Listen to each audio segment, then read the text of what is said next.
అందరికీ వందనాలు. ఈరోజు బైబిల్లోని అంశము విశ్వాసం. ప్రతి క్రైస్తవునికి విశ్వాసం ఎంతో ప్రాముఖ్యమైనది. విశ్వాసం లేకుండా మన జీవితంలో ఎన్నోసార్లు దేవుని నుంచి మనము దూరమైన వారిగా ఉంటాం.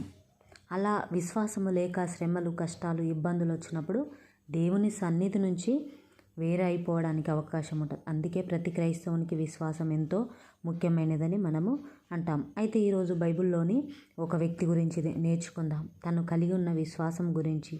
మరి దేవుడు తనని గొప్పగా ఒక మంచి బిరుదు ఇచ్చి తనని దేవుడు పిలిచిండు. అయితే మరి బైబిల్లో ఆ వ్యక్తి ఎవరో తెలుసుకుందాం. అయితే ఆ వ్యక్తి పేరు యోబు. యోబు గురించి మీ అందరికీ తెలిసిందే. తాను ఎంతో విశ్వాసపరుడు. ఎన్ని కష్టాలు, ఎన్ని ఇబ్బందులు వచ్చినా దేవుని మాత్రము విడవలేదు. ఎందుకు విడవలేదో మరి మనం వాక్యం ద్వారా నేర్చుకుందాము. అయితే యోబు గ్రంథము 1వ అధ్యాయము 8వ వచనము ఈరోజు మనం చూసుకుందాం. అందుకు యెహోవా, నీవు నా సేవకుడైన యోబు సంగతి ఆలోచించితివా?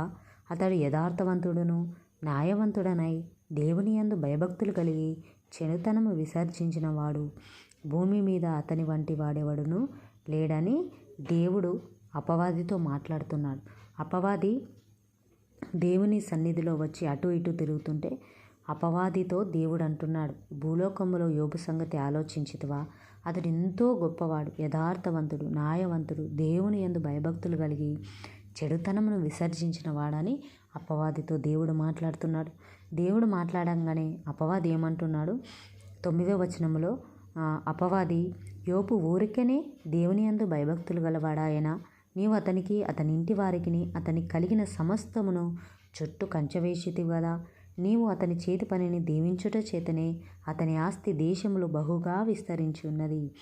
అవును, మరి అపవాది ఎలా మన గురించి మాట్లాడుతున్నాడో మనం ఒక్కొక్కసారి గ్రహించుకోవాలి. దేవుడు యోబు గురించి గొప్పగా చెప్తున్నాడు. అతడు యథార్థవంతుడు, న్యాయవంతుడు, భయభక్తులు కలిగి నన్ను నిత్యము సేవిస్తున్నాడు, నాకు ప్రార్థిస్తున్నాడు, నాకు బలులు ఇస్తున్నాడు అని గర్వంగా దేవుడు చెప్తున్నాడు యోబు గురించి.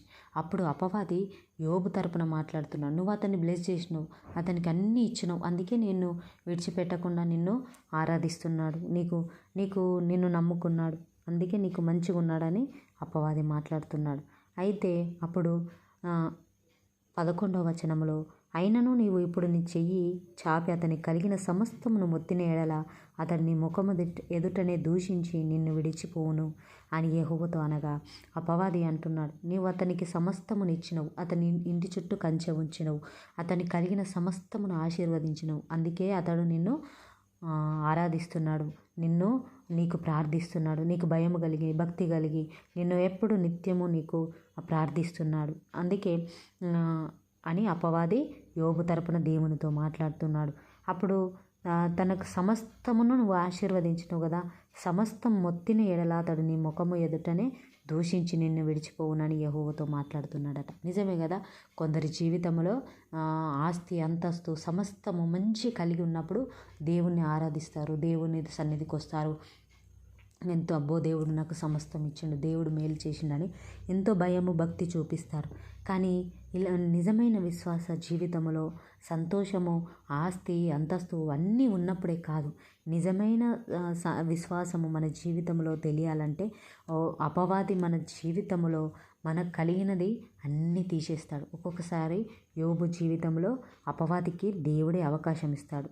అయితే 12వ వచనంలో దేవుడు మాట్లాడతాడు అపవాదితో, యెహోవా, ఇదిగో అతని కలిగిన సమస్తమును నీ వశము ఉన్నది, అతనికి మాత్రం ఏ హానియు చెయ్యకూడదని అపవాదికి సెలవేయగా వాడు యెహోవా సన్నిధి నుండి బయలువెళ్ళెను. అప్పుడు యోబు తరపున నువ్వు సమస్తమునిస్తేనే యోబు నిన్ను ఆరాధిస్తున్నాడు, నీకు భయభక్తులు కలిగి ఉన్నాడు కదా. ఒకసారి తనకు కలిగినది సమస్తమును తీసి తనకు ఏమి లేని స్థితిలో నిన్ను ఆరాధిస్తాడా? అప్పుడు నిన్ను గణపరుస్తాడా అని యోబు గురించి అపవాది దేవునితో మాట్లాడుతున్నాడు. మన విశ్వాసము ఇలాంటి పరిస్థితుల్లోనే తెలియబడుతుంది. అన్నీ ఉన్నప్పుడే కాదండి, ఏమీ లేనప్పుడు కూడా దేవుని యందు భయభక్తులు కలిగి ఉండాలి. అయితే మరి తనకు కలిగిన సమస్తమును ఒక్కొక్కటిగా ఒక్కొక్కటిగా తన జీవితంలో యోబు జీవితంలో సమస్తమును కోల్పోతాడు. ఎద్దులు, నాగలి, ఆ గాడిదలు అన్నీ మరణమైపోతాయి. ఖడ్గంతో పనివారు హతమవుతారు. గొర్రెలను పనివారును చనిపోతారు. తనకు కలిగిన ఒంటెలను కూడా చనిపోతాయి. తనకు కలిగిన పిల్లలు, కుమారులు మరి 18వ వచనంలో అతడు మాట్లాడుచుండగా వేరొకడు వచ్చి, నీ కుమార్తెలను తమ అన్న ఇంట భోజనము చేయుచు ద్రాక్షరసం పానము చేయుచుండగా గొప్ప సుడిగాలి అరణ్య మార్గమున వచ్చి ఆ ఇంటి 4 మూలను కొట్టగా అది యవనుల మీద పడినందున వారు చనిపోయిరని తెలియజెప్పాను. నేనొక్కడిని తప్పించుకొని వచ్చి ఉన్నానని యోబుకు చెప్తున్నారు. ఒక్కొక్కరు వచ్చి యోబు మరి దేవుడు అపవాదికి అవకాశం ఇచ్చినప్పుడు తన జీవితంలో ఒక్కొక్కటిగా ఎంతో సమృద్ధి ఉన్నాడు, సంతోషముతో ఉన్నాడు, తనకు ఆస్తి, అంతస్తు, సంపద అన్నీ ఉన్నాయి.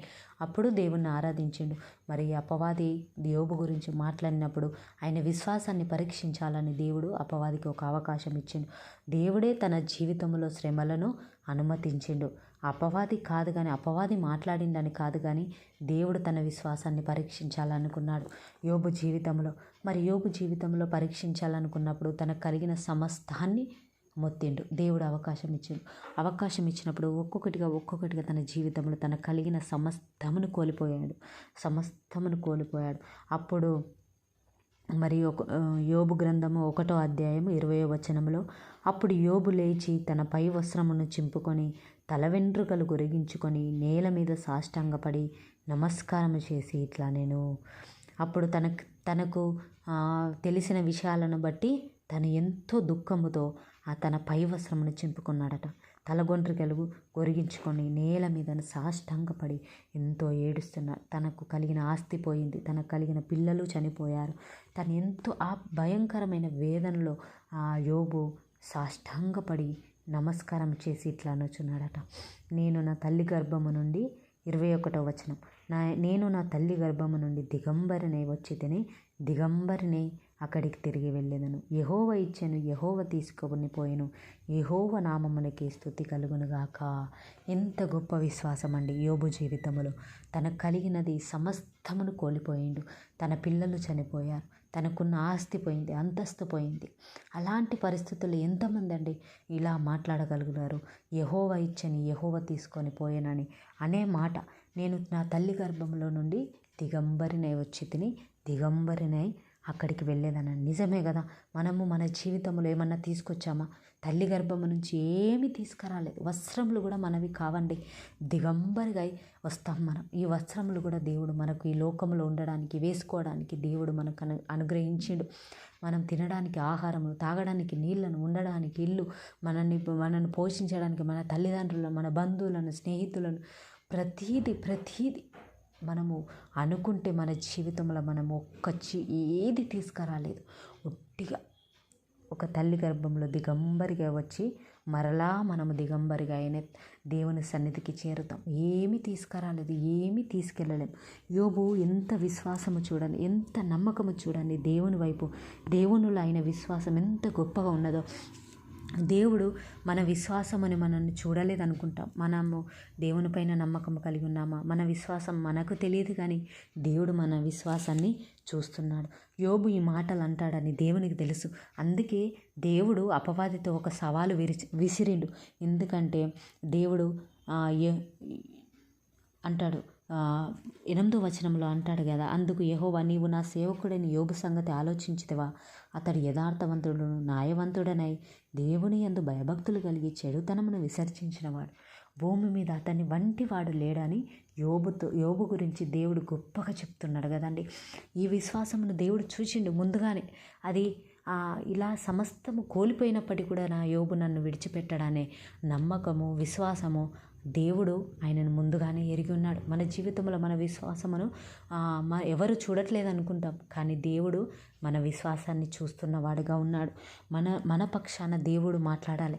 యోబు జీవితంలో దేవుడు ఏ రీతిగా యోబుకు అపవాదికి సవాలు విసిరిండో, నా యోబు ఎన్నటికీ నన్ను విడిచిపెట్టాడు, ఎన్ని శ్రమలు కష్టాలు వచ్చినప్పటికీ నన్ను విడిచిపెట్టడని నిరీక్షణ దేవుడు కలిగి ఉన్నాడో, అట్టి రీతిగా మన జీవితంలో కూడా ఒక నిరీక్షణ, విశ్వాసమును మనం కలిగి ఉండాలి. మరి దేవుడు మనతో అపవాదితో ఒక సవాలు విసిరే రీతిగా మనమును ఆ యోబు కలిగిన విశ్వాసమును మనం కలిగి ఉండాలని వాక్యం ద్వారా మనము నేర్చుకోవాలి. అయితే మరి ఈ వాక్యములో యెహోవా నామమునికి స్తుతి కలుగును గాక. ఈ సంగతులలో ఏ విషయమునందును యోబు ఏ పాపము చేయలేదు, దేవుడు అన్యాయం చేసినని చెప్పలేదట. నిజంగా మనం అలాంటి పరిస్థితిలో ఉంటే, యోబు పరిస్థితిలో ఉంటే, ఎన్నోసార్లు దేవుడే ఉంటే నాకు ఈ పరిస్థితి ఎందుకు వస్తుంది, దేవుడే ఇలా ఉంటే నన్ను ఎందుకు రక్షించలేదు, నా పిల్లల్ని ఎందుకు రక్షించలేదు, నా ఆస్తిని ఎందుకు రక్షించలేదు అని మనం మాట్లాడేవారిగా ఉంటాము. కానీ యోబు విశ్వాసమును చూస్తే ఆశ్చర్యం కలుగుతుంది. యోబు విశ్వాసమును చూస్తే ఒక గొప్ప ధైర్యం వస్తుందండి. అలాంటి విశ్వాసం మనం కలిగి ఉండాలి. యోబు కలిగి ఉన్నటువంటి విశ్వాసమును మనమును కలిగి ఉండాలని దేవుడు వాక్యం ద్వారా మనతో మాట్లాడుతున్నాడు. అందుకే యోబు లాంటి మనుషుడు, యోబు లాంటి నీతిపరుడు, యోబు లాంటి భయభక్తులు కలిగిన వాడు ఎవ్వరి భూమి మీద లేడని దేవుడు ఒక గొప్ప బిరుదును యోబుకి ఇచ్చిండు కదా. మరి మనము కూడా అలాంటి గొప్ప బిరుదును మనమును కలిగి ఉండాలండి. అయితే మనమును కలిగి ఉండాలని దేవుడు మాట్లాడుతున్నాడు. అయితే యోబు గ్రంథము 2వ అధ్యాయము మరి 6వ వచనము చూసుకుందాం. 6వ వచనము చూసుకుందాము. అందుకు యెహోవా అతడు నీ వశమున ఉన్నాడు, అతని ప్రాణము మాత్రము నీవు ముట్టవద్దని సెలవిచ్చెను. కాబట్టి అపవాది యెహోవా సన్నిధి నుండి బయలు వెళ్ళి అరికాలు మొదలుకొని నడినెత్తి వరకు బాధగల కురుపులతో యోబును మొత్తెను. అయితే మరి దేవుడు అపవాది మాట్లాడినప్పుడు తన ఆస్తిని, తనకు సర్వము కలిగినది ఆ దేవుడు అధికారం ఇస్తాడు అపవాదికి. సరే, తనకు కలిగినదంతా, తన ఇంటి చుట్టూ కంచెని నేను తీసేస్తున్నాను, తనను నువ్వు ఏమన్నా చెయ్యి, కానీ తన ప్రాణమును మాత్రం తీయడానికి నీకు అధికారం లేదని దేవుడు అపవాదికి అవకాశం ఇచ్చినప్పుడు తనకు సర్వమును తీసేసిండు. తన పిల్లల్ని చంపేసిండు. తనకు గొడ్లను, గొర్రెలను, ఒంటెలను ప్రతీది మరి అపవాది తీసేసినప్పుడు కూడా తన విశ్వాసము, తన నోటి ద్వారా ఒక్క మాటను కూడా దేవుని దూషించలేదు. ఆ విశ్వాసం చూసినప్పుడు మరలా తను దేవుని సన్నిధికి వెళ్ళి నాకు ఇంకొక అవకాశం ఇయ్యని అపవాది అడుగుతాడు. అడిగినప్పుడు సరే, అతడు నీ వశమున ఉన్నాడు, అతని ప్రాణం మాత్రం నువ్వు ముట్టవద్దని అపవాదికి యెహోవా మాట్లాడతా. అప్పుడు ఆ అపవాది బయలు వెళ్ళి వచ్చి అరికాలు మొదలుకొని నెత్తి వరకు బాధగల కురుపులతో నింపిండట. ఈ అపవాది ఏమనుకుంటున్నాడంటే ఈ యోబుని మరి ఈ ఆస్తి, అంతస్తు అవన్నీ తీసేసినా తనకేమి కాలేదు, తన శరీరం పైన తనకు బాధ పెడితే అప్పుడన్నా నిన్ను దూషిస్తాడని అపవాది ఆలోచన కలిగి దేవుని దగ్గర అడుగుతాడు. తన శరీరాన్ని కాపాడుకుంటూ నిన్ను మాత్రం ఏమాత్రం అంటలేడు కదా. ఈసారి తనని నడినెత్తి మొదలుకొని బాధగల కురుపులతో యోబును మొత్తినప్పుడు అతడు ఒళ్ళు గోకుకొనుటకై చిల్ల పెంకు తీసుకొని బూడిదలో కూర్చుండగా అతని భార్య వచ్చిందండి. దేవుడు అపవాది తనకు కలిగినదంతా తీసేసిండు. తన శరీరం అరికాలు మొదలుకొని నెత్తి వరకు కురుపులు, బాధ, వేదన, ఒక రకమైన బాధతో తనని మొత్తినప్పుడు తను ఆ బూడిదలో కూర్చొని బాధపడుతున్నాడు. అంత బాధలో కూడా దేవుని ఒక్క మాట కూడా దూషించలేదండి. యోబు జీవితంలో, యోబు విశ్వాసములో, మన జీవితంలో ఎన్నో విషయాలు నేర్చుకోవాలి. మన జీవితంలో కూడా ఎన్నో కష్టాలు, ఎన్నో ఇబ్బందులు, ఎన్నో ఇరుకులు వస్తాయి. కొన్ని రోజులు మంచి ఉన్నత స్థాయిలో ఉండొచ్చు, కొన్ని రోజులలో మన జాబు కానీ, మన ఆర్థికం కానీ, ఆ మంచి ఆరోగ్యం కలిగి ఉండి ఒక్కొక్క పరిస్థితులు అనారోగ్య పరిస్థితుల్లో ఉండొచ్చు. అలాంటి పరిస్థితులు కూడా మన జీవితంలో దేవుడు అనుమతిస్తాడు. అనుమతించినప్పుడు యోబు లాంటి విశ్వాసమును మనము కలిగి ఉండాలి, యోబు లాంటి నమ్మకమును మనము కలిగి ఉండాలని దేవుడి వాక్యం ద్వారా మాట్లాడుతున్నాడు. అయితే అతడు ఒళ్ళు గోకుకుంటకై చిల్ల పెంకు తీసుకొని బూడిదలో కూర్చుండగా అతని భార్య వచ్చి, నీవు ఇంకను యథార్థ వందలకుందువా, దేవుని దూషించి మరణము కమ్మని అనెను. యోబు గ్రంథము 2వ అధ్యాయము 9వ వచనములో తన భార్య వచ్చి అంటుంది, నువ్వు ఎందుకు, దేవుడు ఇంత నీకు అన్యాయం చేసిండు, దేవుడు నీకు ఉన్నదంతా తీసేసిండు, ఎందుకు ఆ దేవుని ఇంకా నమ్ముకున్నావు? మన జీవితంలో కూడా ఒక్కొక్కసారి శ్రమలు, కష్టాలు, ఇబ్బందులు వచ్చినప్పుడు మన ఇరుగు పొరుగు వారు అంటారు కదా, ఏం మంచి చేసిండు నీకు దేవుడు, ఏం చేసిండు, ఏ మేలు చేసిండు, ఆ దేవుని వదిలే ఎందుకు ఇంకా నమ్ముకొని ఉన్నావని ఎన్నోసార్లు మనతో మాట్లాడతాడు. అదే రీతిగా యోబు జీవితంలో కూడా తన భార్య వచ్చి మాట్లాడింది. యోబు నిజముగా విశ్వాసం అంటే, నిజముగా భార్య భర్తలు అంటే ఎలా ఉండాలంటే, మరణమైన, రోగమైన, వేదనైనా, మరణమైన, చావైనా నిన్ను నన్ను వేరు చేయదని ఆ రోజు భార్యాభర్తలు వాగ్దానం చేసుకుంటారు కదా. ఆ వాగ్దానం ఎంతమంది ఈ రోజుల్లో కట్టుబడి ఉన్నారండి.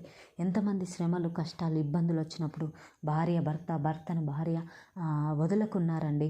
ఈ ఈ ఈ బైబిల్లో చూస్తే మరి యోబు కలిగిన విశ్వాసము యోబు భార్య కలిగి లేదు. శ్రమలు, కష్టాలు, ఇబ్బందులు రాగానే భర్తను వదిలేసింది.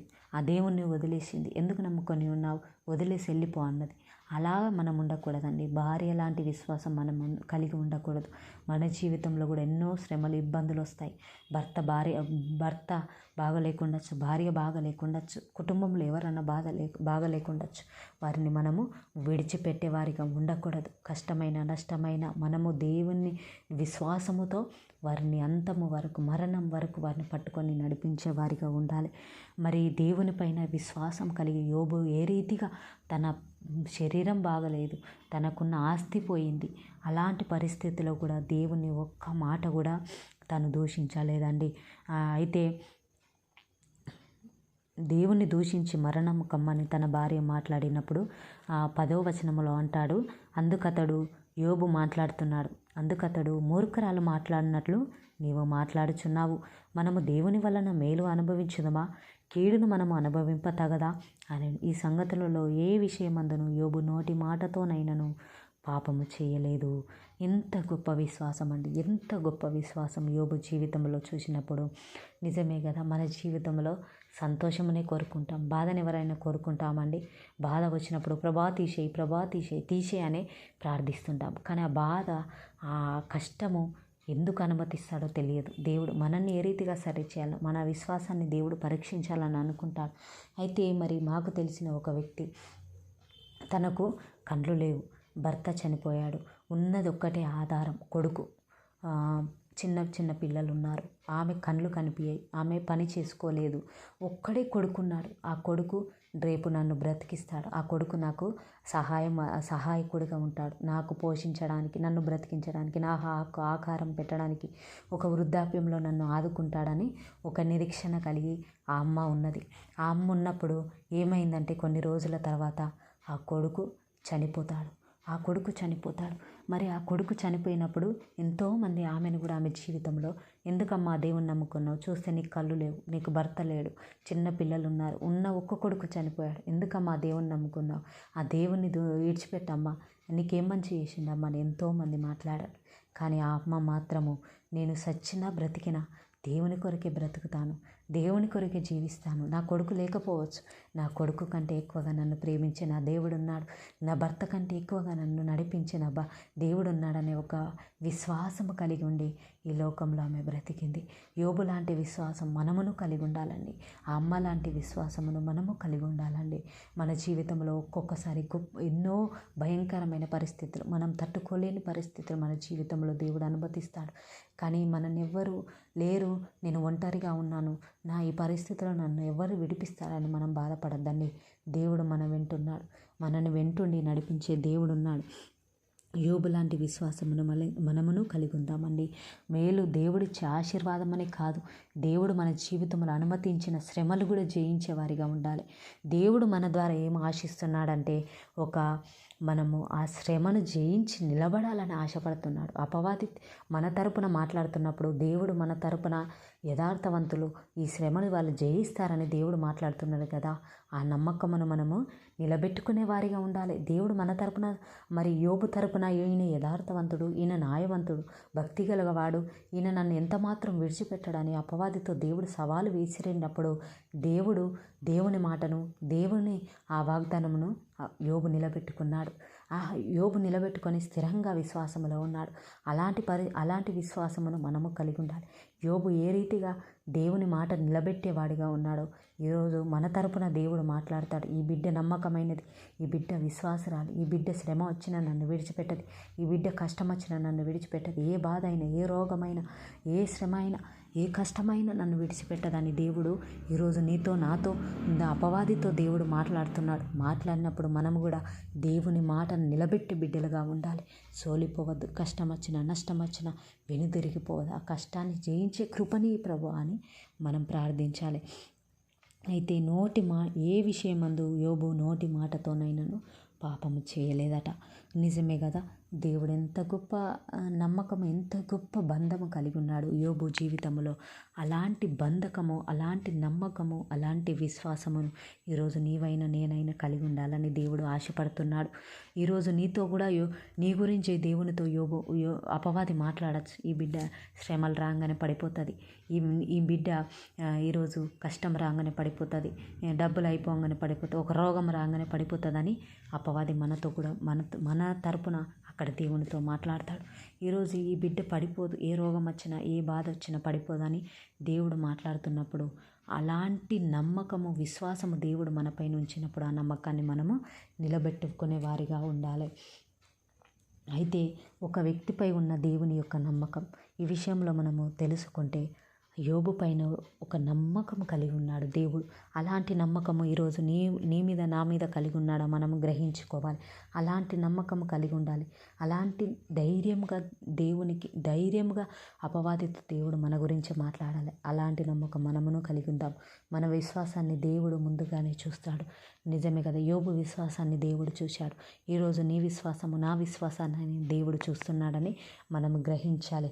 యోబు ఉన్నత స్థితిలో విశ్వాసం కలిగి ఉన్నాడు, లేని స్థితిలో కూడా విశ్వాసం కలిగి ఉన్నాడు.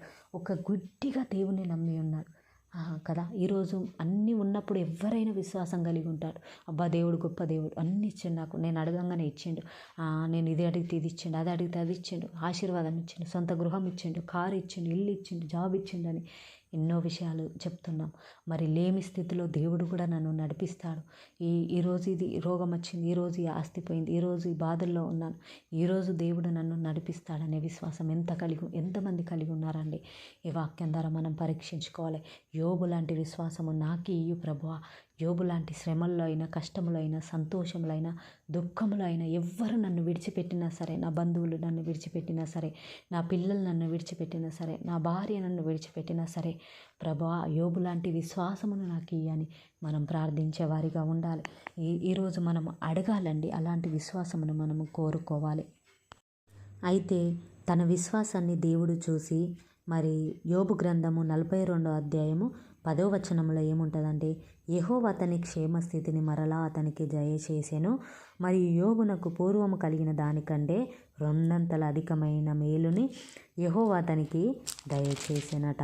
అయితే 12వ వచనంలో కూడా యెహోవా యోబును మొదట ఆశీర్వదించిన దానికంటే మరీ అధికముగా ఆశీర్వదించను. ఎంత గొప్ప ఆశీర్వాదం అండి! బైబిల్లో అతని వంటి నీతిమంతుడు లేడు, యథార్థవంతుడు లేదు. నిజమే కదా, శ్రమలు వచ్చిన, కష్టాలు వచ్చిన దేవుని సన్నిధి నుంచి అతడు దూరం వెళ్ళిపోలేదండి. ఆయనను విడిచిపెట్టలేదు, ఆయన పైన నమ్మకం విడిచిపెట్టలేదు, ఆయన పైన విశ్వాసాన్ని విడిచిపెట్టలేదండి. ఆ విశ్వాసాన్ని చూసి దేవుడు అపవాది ఓడిపోయిండండి. ఆయన విశ్వాసము చూసి, ఆయన విశ్వాసమును బట్టి అపవాది ఓడిపోయిండు. తనకి ఇంత ఆస్తి తీసేసిన, ఇంత అంతస్తు తీసేసిన, పిల్లల్ని చంపేసిన, భార్యను దూరం చేసిన, తన రోగాన్ని, తన శరీరం పైన రోగము తెచ్చిన, ఇంతగానో ఇతను విశ్వాసం వదిలిపోయలేదని విసిగిపోయి అపవాది వెళ్ళిపోయిండటి. మరి తన విశ్వాసాన్ని కాపాడుకొని, తన విశ్వాసాన్ని నిలబెట్టుకొని, శ్రమల్లో కూడా విడవక దేవుని పైన నమ్మకం ఉంచి తను 2 ఆశీర్వాదమును పొందుకున్న యోబును బట్టి దేవునికి వందనాలు చెల్లించాలి. అలాంటి విశ్వాసమును మనమును కలిగి ఉండాలని దేవుడి వాక్యం ద్వారా మాట్లాడుతున్నాడండి. ఎంతమంది యోబు లాంటి విశ్వాసం నాకు కావాలి ప్రభా, యోబు లాంటి నమ్మకము నాకు కావాలి ప్రభా, నన్ను ఎంతమంది విడిచిపెట్టినా సరే, నాకున్న సమస్తము కోల్పోయినా సరే ప్రభా, నేను అలాంటి విశ్వాసము కలిగి ఉండాలని ఎంతమంది ప్రార్థిస్తారండి? ఈరోజు ఈ వాక్యమును బట్టి మనము ప్రార్థిద్దాం. ప్రేమగల తండ్రి, గొప్ప దేవానికి వందనాలు ప్రభా. యేసయ్యా, యోబు ద్వారా మా జీవితంలో మాట్లాడిన దేవుడు ప్రభా. శ్రమల్లో, కష్టాల్లో అయినా, సంతోషంలో, సమాధానంలో అయినా ప్రభా, విశ్వాసము కోల్పోకుండా ప్రభా, అట్టి విశ్వాసమును మాకు అనుగ్రహించండి. యోబు ప్రభా తన కలిగిన సమస్తమును కోల్పోయినప్పటికీ ప్రభా, నిన్ను మాత్రం విడవలేదు ప్రభా, నిన్ను మాత్రం ఒక్క మాట కూడా దూషించలేదు ప్రభా. అలాంటి విశ్వాసమును మాకును అనుగ్రహించండి ప్రభా. అలాంటి నమ్మకమైన, స్థిరమైన విశ్వాసమును మాలో పుట్టించండి ప్రభా. స్తోత్రములు ప్రభా. ఎంతమంది అయితే వీడియో చూస్తున్నారో వారి జీవితంలో, వారు ఏ పరిస్థితుల్లో వారు వెళ్తున్నారు ప్రభా, వారి జీవితంలో కూడా యోబు లాంటి విశ్వాసమును అనుగ్రహించండి. యోబు లాంటి స్థిరమైన నమ్మకమును అనుగ్రహించండి ప్రభా. బంధువులు, స్నేహితులు, ఇరుగు పొరుగు వారు, తల్లిదండ్రులు సహితము విడిచిపెట్టిన నీ విడవని దేవుడవని నమ్మకంను వారికి అనుగ్రహించండి. తల్లి మరిచిన, తండ్రి మెరిచిన నీవు విడవని దేవుడో ప్రభా. యేసయ్యా ప్రభా, అట్టి నమ్మకము, అట్టి విశ్వాసమును ప్రతి ఒక్కరి విశ్వాస జీవితంలో స్థిరపరచండి ప్రభా. నీకు స్తోత్రములు. ఈ వాక్యము ప్రతి ఒక్కరికి ఆశీర్వాదకరంగా మార్చండి. వారి ఉన్న పరిస్థితిలో జయమును అనుగ్రహించండి తండ్రి. మా తరపున నువ్వు చేసిన ప్రతి వాగ్దానములో జయమును అనుగ్రహించండి ప్రభా. మా తరపున నువ్వు అపవాదితో ఏ విషయంలో మాట్లాడుతున్నావో దాంట్లో ప్రభా మేము నిన్ను జయము పొందే బిడ్డలుగా మా ప్రతి ఒక్కరిని తీర్చిదిద్దండి. అంత్యకాల దినంలో ఉన్నాం ప్రభా. ప్రతి ఒక్కరిని దర్శించండి. ప్రతి ఒక్కరిని ఆత్మచేత బలము చేత నీ కృపచేత నింపమని అడుగుతున్నాం ప్రభా. వారికి ఉన్న ప్రతి సమస్యలో జయమును అనుగ్రహించండి ప్రభా. యేసయ్యా వీరిది యెహోవాది జయము ప్రభా. యేసయ్యా యోబుకు జయమిచ్చిన దేవుడు, రెండంతల ఆశీర్వాదము చేత నింపబడినవు ప్రభా. నింపిన దేవుడు ప్రభా. వీరి జీవితంలో వీరు కోల్పోయిన ప్రతి సమస్తమును ప్రభా రెండంతల ఆశీర్వాదము చేత, రెండంతల మేలు చేత ప్రతి ఒక్కరిని నింపమని అడుగుతున్నాం ప్రభా. నీకే వందనాలు, స్తుతులు, స్తోత్రములు చెల్లించుకుంటూ ఈ వాక్యము ప్రతి ఒక్కరి జీవితానికి ఆశీర్వాదకరంగా, మహిమకరంగా మార్చమని అడుగుతూ యేసు నామములో అడిగి వేడుకుంటున్నాం తండ్రి. ఆమేన్, ఆమేన్, ఆమేన్. అందరికీ వందనాలండి. దేవుడి వాక్యం దీవించి ఆశీర్వదించునుగాక. మీ యొక్క ప్రార్థన అవసరతలు కామెంట్ ద్వారా తెలియజేయండి. మీ కొరకు తప్పకుండా ప్రార్థిస్తాం.